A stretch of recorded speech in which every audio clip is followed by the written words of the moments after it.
నమో వెంకటేశాయ. అందరికీ నమస్కారం అండి. ముస్లిం సోదరులకందరికీ రంజాన్ పండుగ శుభాకాంక్షలు. అందరూ పండుగ ఆనందంగా సూపర్గా జరుపుకున్నారని కోరుకుంటున్నాను. వారి వారి దైవభక్తి చాటుకుంటూ వాళ్ళ ప్రార్థనలు ఫలించాలని కోరుకుంటున్నాను. ముస్లిం సోదరులకందరికీ రంజాన్ పండుగ శుభాకాంక్షలండి. ప్రతి ఒక్కరూ భాయి అనుకుంటూ అందరూ కలిసిమెలిసి సరదాగా జరుపుకునే పండుగలు, సాంప్రదాయబద్ధంగా జరుపుకునే పండుగలు మనకు కొన్ని తెలుగువారికి కొన్ని మతాల వారికి సంబంధించిన పండుగలు వస్తూ ఉంటాయి. వాటిని అనుసరించి ఎవరికి వారు వాళ్ళ బంధువులతో వాళ్ళ షాపింగ్లు ఇవన్నీ చక్కగా ఎంజాయ్ చేస్తూ ఉంటారు. రంజాన్ మాసం అంతా ఎన్నో షాపింగ్లు ప్రతి ఒక్కటి వాళ్ళు రంజాన్కి వస్తువు తీసుకున్నా ఏ ఒక్కటి తీసుకున్నా కూడా వాళ్ళు రంజాన్ పండుగ సీజన్లోనే షాపింగ్ అనేది చేస్తుంటారు. వాళ్లకు పండుగ ఒక ఎత్తు అయితే రంజాన్ పండుగకు షాపింగ్ చేయడము ఒక ఎత్తు. ఫ్యామిలీలు పోయి షాపింగ్లు చేస్తుంటారు. ఆనందంగా వాళ్ళకు నచ్చినవన్నీ వాళ్ళు నచ్చిన బజార్లోకి వెళ్ళి షాపింగ్ చేయడంలో చాలా అద్భుతంగా నిర్వహిస్తారు. మన తెలుగు జాతిలో దసరా పండుగకు ఇట్లాంటి ఉత్సవం జరుపుతారు. ప్రతి ఒక్కరు ఇంటింటికి అందరూ నూతన వస్త్రాలు ధరించినట్టు వాళ్ళు రంజాన్కి ఎంత ఖర్చైనా సరే పేదవారికి దానం చేయడంలో ఒక్కొక్క కుటుంబం నుంచి పేదవారికి ఇంత వరకు దానం చేయాలని ఒక పద్ధతి వాళ్ళకు ఉంటుంది. దాని ప్రకారము పేదవారికి ఎక్కడ పేదవారు ఉంటే అక్కడికి వెళ్ళి వాళ్ళకు తోచిన విధంగా అది ఏదైనా సరే, డ్రెస్ అయినా సరే, చీర అయినా సరే, తినడానికి ఫుడ్ ధాన్యాలైనా సరే, వండిన ఫుడ్ అయినా సరే ఇలా తయారు చేసి పేదవారికి పంచుతూ ఉంటారు.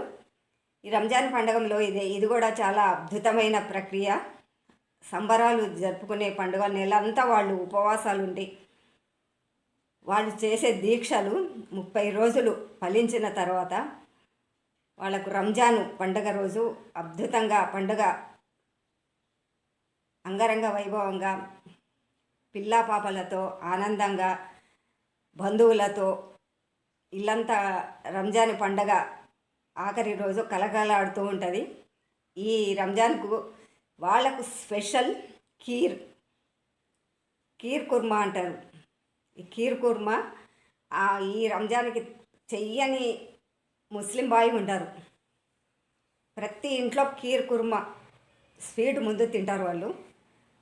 వాళ్ళు స్వీట్ తిన్న తర్వాతనే వాళ్ళు ఏదైనా కూడా పదార్థం చేయడానికి వాళ్ళు సిద్ధమవుతుంటారు. కాబట్టి ప్రతి ఒక్కరూ ఆనందంగా స్వీటు తిని సాయంకాలం వాళ్ళ పద్ధతి ప్రకారము మసీదులకు వెళ్ళి నమాజ్ చేసుకొని పండగ అనేది ఆ ఉత్సవం అనేది రెట్టింపు చేస్తారు. ఇంటి లోపల ఆడవాళ్ళు ఇంటిలో నమాజ్ చేస్తూ ఉంటారు. మగవాళ్ళు మసీదులకు వెళ్ళి అక్కడ నమాజ్ చేసి వస్తారు. బాయ్ అని ఒక్కొక్కరు ఎంత ఆనందంగా హగ్ చేసుకుంటారు. వాళ్ళే కాకుండా ప్రతి ఒక్కరిని ఈ పండగ రోజు వాళ్ళు ఎంతో ఆనందంగా ఎంతో సంతోషంగా ప్రతి ఒక్కరూ చేతిలో చేసి కౌగలించుకొని అంత ప్రేమను చూపిస్తారు. ఈ రంజాన్కే ఈ స్పెషల్ అండి. అందరినీ కలవడం వాళ్ళ పద్ధతి. దసరాకు మనం ఎలా కలుస్తామో వాళ్ళు రంజాన్కి అందరినీ ప్రతి ఒక్కరిని పిల్లలతో సహా అందరినీ చాలా ఇష్టంగా పలకరిస్తారు. ఆనందంగా వాళ్ళు ఈ పండుగ వేడుకలు జరుపుకోవాలని ప్రతి ఒక్కరూ ఎదురు చూస్తూ ఉంటారు. రంజాన్ ఎప్పుడు వస్తుందా, షాపింగ్లు ఎప్పుడు చేయాలి, బంధువులు ఎప్పుడు వస్తారు, ఏదైనా దాన ధర్మాలు చేయాలంటే ఆ పండుగ ఎప్పుడు వస్తుంది అని ఎదురు చూస్తున్న మాసము రంజాన్ మాసం. ఆ నెల పొడుపును చూసిన వెంటనే రంజాన్ పండుగ అద్భుతంగా జరుపుకుంటారు. ఈ మీరు అందరూ ప్రతి ఒక్కరూ మతము ఇవి ఏమి లేకుండా రంజాన్ రోజు ప్రతి ఒక్కరూ బాయ్ బాయ్ అనుకుంటూ అందరినీ పలకరించడమే వాళ్ళ అసలైన సాంప్రదాయం. వాళ్ళ సాంప్రదాయము చాలా నీట్గా ఉంటుంది, చాలా అద్భుతంగా కూడా చేస్తారు. వాళ్ళు భోజనం చేసే పద్ధతి కూడా చాలా